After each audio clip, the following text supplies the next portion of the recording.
L'un des objets du synode est de développer la communion entre toutes ces églises catholiques, dont il faut se rappeler que, sauf pour l'église maronite, elles sont des fractions des églises orthodoxes, et fractions qui ont voulu retrouver la communion avec l'évêque de Rome, le pape.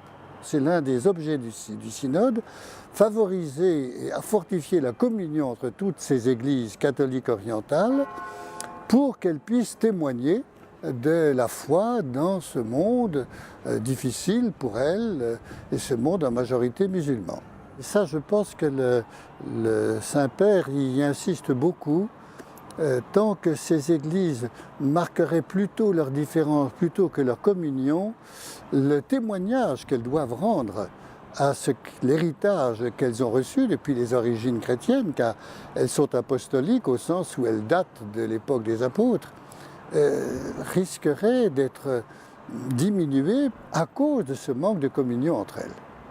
Quand on se trouve 15 jours, pratiquement toute la journée, ensemble, à s'écouter d'abord et puis ensuite à échanger, à chercher des lignes communes, des orientations. Ce sera l'objet de la fin du document final qui sera transmis au pape.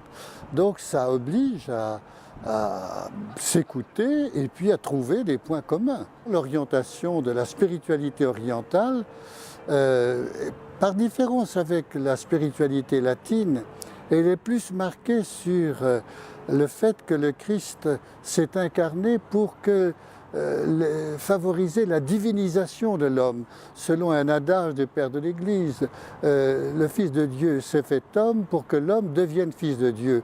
C'est très central dans leur compréhension du mystère de la foi. Et à travers les icônes, qui sont essentielles au culte de ces églises, vous avez cette orientation toujours très forte vers le mystère de la rencontre avec le Christ, avec les saints, avec la Vierge Marie spécialement.